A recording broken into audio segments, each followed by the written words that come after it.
All right, welcome to the deep dive. So, you wanted us to really dig into Sun Tzu's Art of War, right? Get a grip on those core ideas and see where they came from historically. Well, buckle up because that's exactly what we're doing today. It's interesting because it's not just about plucking out some ancient wisdom. It's about looking at how people have wrestled with this text over time. Who wrote it? When? How have different cultures understood it? That's a good point. We've got excerpts from a translation that's packed with historical background, debates from scholars about the origins, even thoughts from people throughout history who actually tried to put these ideas into practice. So we're going to try to understand both the roots and the long-lasting impact of this work. Where do we even begin? Well, for me, the first big question is, who is Sun Tzu?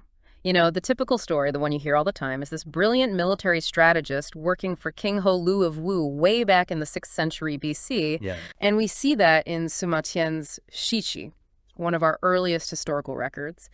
It even mentions Sun Wu's service to the king and being involved in some pretty big But battles. here's a real head-scratcher for you. The Sichuan, a major historical record from that same time period, doesn't say a word about Sun Wu. It's like he doesn't even exist.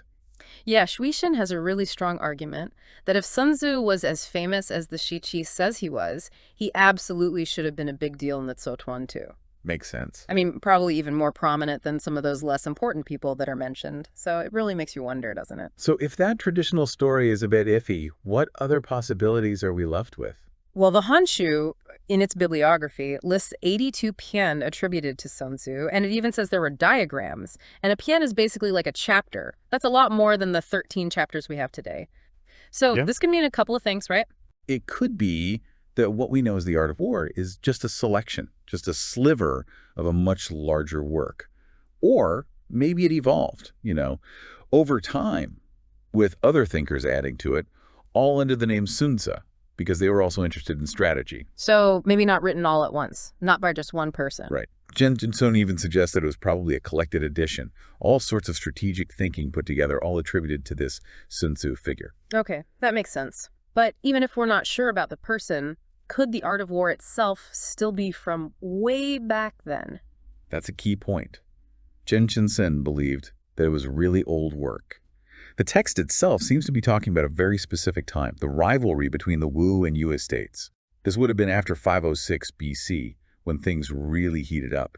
There are even parts of the text that talk about how Wu and Yu forces interacted, especially when it came to naval warfare. Hmm. Now, this could suggest that it was written later than we thought, not during King Ho Lu's time. Can we look at some of those examples in the text? Absolutely. So there are two that really jump out. In chapter 6, it says, "The soldiers of Yue are more numerous than ours, but that does not guarantee them victory."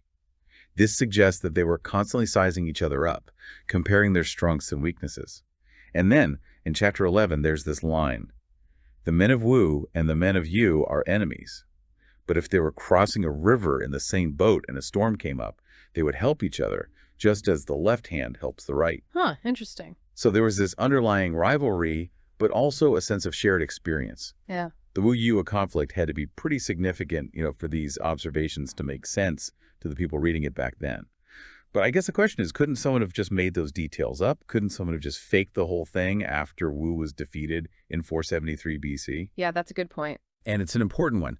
One counter-argument is that people usually don't want to be associated with the losing side, Hmm. right? So while we might not be 100% sure about the actual person, Sun Tzu, the ideas in the art of war were probably formed during that chaotic time in Chinese history, the late spring and autumn period in the 5th century BC. Think about it. The book is full of practical advice that seems to come from real experience on the battlefield. It suggests someone who knew war inside and out, not just some scholar theorizing from afar. So even if we can't pin down the exact details, the art of war gives us this fascinating window into how people were thinking about strategy during a really turbulent time. Exactly. And that brings up the next big question for us.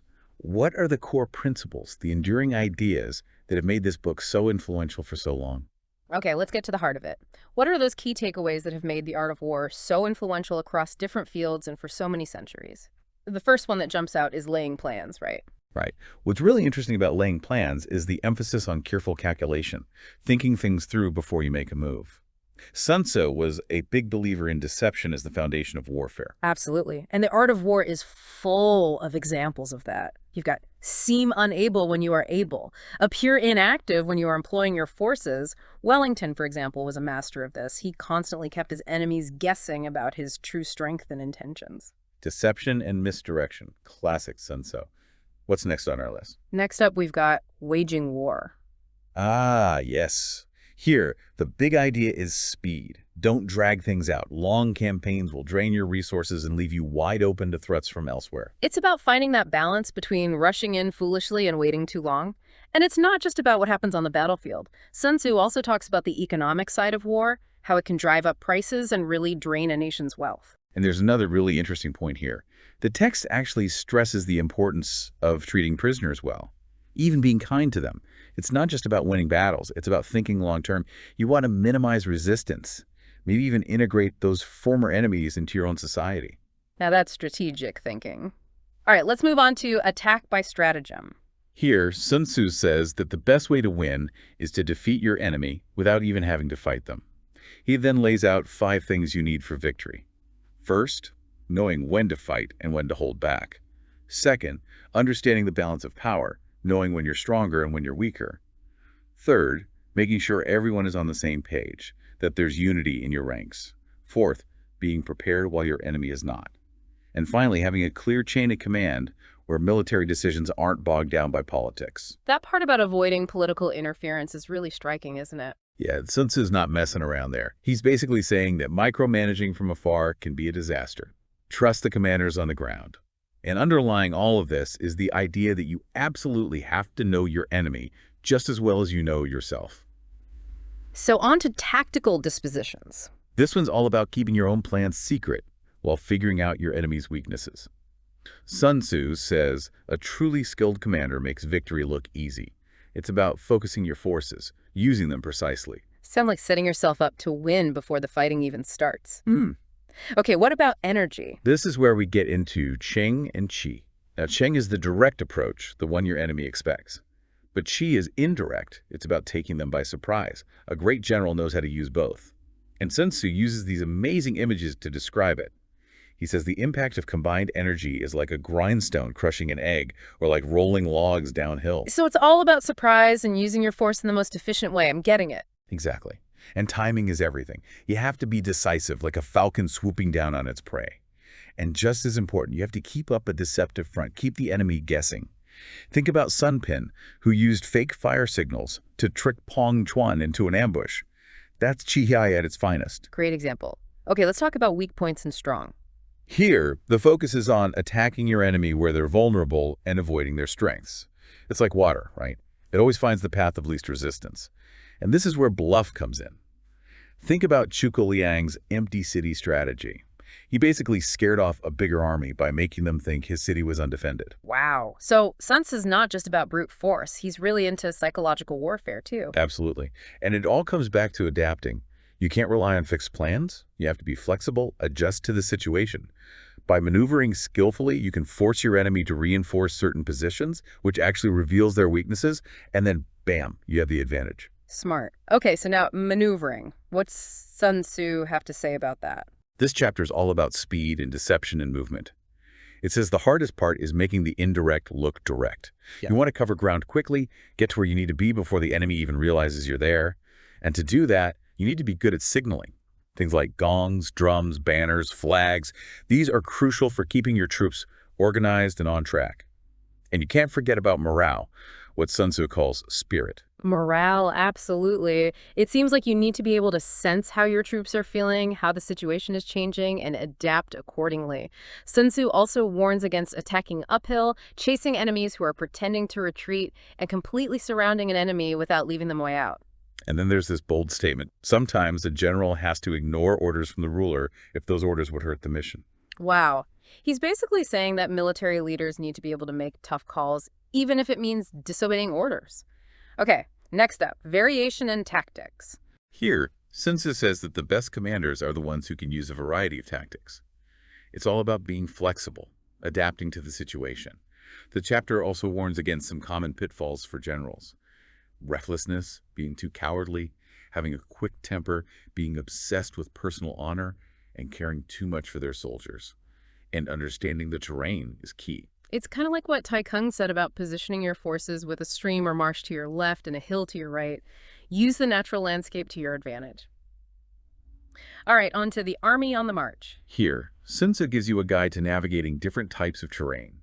Mountains, rivers, salt marshes, you name it. He says high ground and sunny spots are generally the best. And then he talks about unfavorable terrain, places that can really trap you. Things like dense forests, narrow passes, swamps.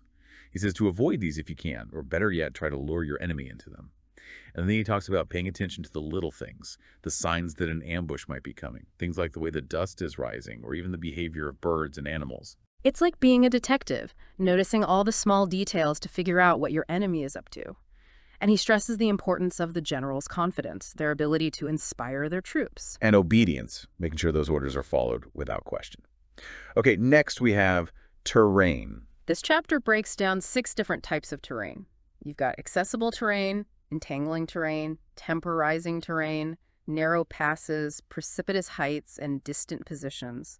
It also talks about 6 potential disasters that can happen to an army because of the terrain and bad leadership. Things like troops running away, refusing to obey orders, total collapse, utter ruin, complete disorganization, and just being totally routed. And it really emphasizes that the commander needs to be decisive, give clear orders, and position the troops correctly for the specific terrain. There's a powerful line here. Fight when victory is assured, even if the ruler forbids it. Do not fight if victory is not assured, even if the ruler commands it. So Sun Tzu is saying that a general's professional judgment should override political pressure. Wow. Okay, so we are on to the 9 situations. This chapter talks about 9 different types of ground an army may find itself on. Each one requires a different tactical response. You've got dispersive ground, facile ground, contentious ground, open ground, ground of intersecting highways, serious ground, difficult ground, hemmed-in ground, and desperate ground. The key takeaway here is that you should always try to seize the initiative, to be the one dictating the terms of the battle. He's really big on speed, isn't he? Acting decisively and quickly. Absolutely. There's a line that says, rapidity is the essence of war. Sometimes forcing your soldiers into a corner where they have no choice but to fight can actually make them more fierce. Yeah. Think about Han Sing at the Qingxing Pass. Brilliantly executed. Sun Tzu compares a skilled tactician to the Shuizhan snake. If you hit its head, its tail attacks. If you hit its tail, its head attacks. If you hit the middle, both ends attack. A good general has to be both secretive and just, someone people trust and respect. Using misinformation to confuse the enemy, even putting your own troops in danger to make them fight harder, these are all part of Sun Tzu's playbook. And of course, you have to control strategic points like mountain passes and river crossings and prevent enemy messengers from getting through. Finally, when making big decisions, you need to be firm and resolute. Wow, that's a lot to unpack. All right, we're almost at the end. We've got the attack by fire. This one's all about fire as a weapon. Sun Tzu lays out 5 things you can target: the enemy camp, their supplies, their baggage trains, their weapons and ammunition, and their troops while they're on the move. He also talks about the different ways a fire attack can play out. So you need to have a plan, right? Know what you're doing before you start lighting things on fire. Exactly. And once you've started a fire attack, you can't hesitate. You have to commit. Don't move your troops or engage the enemy unless you have a clear advantage or you're in a critical position. Sun Tzu reminds us that destruction and death are permanent. There are no do-overs. You have to be careful. Think things through. And like we've seen throughout the art of war, he brings up the cost of war, how it affects families who are forced to send their sons off to fight. Okay, last but not least, we've got the use of spies. This chapter is all about the importance of intelligence. Sun Tzu basically says, if you ignore espionage, you're asking for trouble. Wise rulers and good generals need to know what's coming. He talks about 5 types of spies: local spies, inward spies, converted spies, doomed spies, and surviving spies. Those converted spies seem like they'd be the most useful, right? The ones you flip to your side. They can feed you information about the enemy and also spread misinformation. Oh yeah, they're invaluable. And you absolutely have to keep your spy network secret, reward your spies well. To handle spies effectively, you need to be perceptive, generous, honest, and clever. Revealing secrets too early can be disastrous. Sun Tzu's point is that spies are essential for any army that wants to succeed. So there you have it, folks. That was a deep dive into Sun Tzu's Art of War. So after all that, what are the main takeaways for you? What really stands out? Well, for me, it's that the art of war is about more than just fighting battles. It gives you these principles of strategy that can be applied to all sorts of situations. It's about understanding your opponent, knowing yourself, and being aware of your surroundings. It emphasizes planning, deception, acting quickly, and being able to adapt. And even though we might not know everything about Sun Tzu the person, there's no denying that the ideas in his book have resonated with people for centuries. Absolutely. And that brings up a really interesting question. If these ideas about deception, human nature, and strategy are so powerful, can they be used in other areas of life too? Like, how about negotiating a business deal? Or competing in the marketplace? Or even just figuring out your own personal challenges? Are these lessons about strategy universal? That's something for everyone to ponder. If Sun Tzu is right about deception and human nature, can his ideas be useful in situations beyond the battlefield? Could they help you in negotiations, in business, or even in your own personal growth? Take some time to think about the specific chapters or the historical examples that really grabbed your attention. See how those ancient ideas might still be relevant in our modern world. Thanks for joining us on the Deep Dive.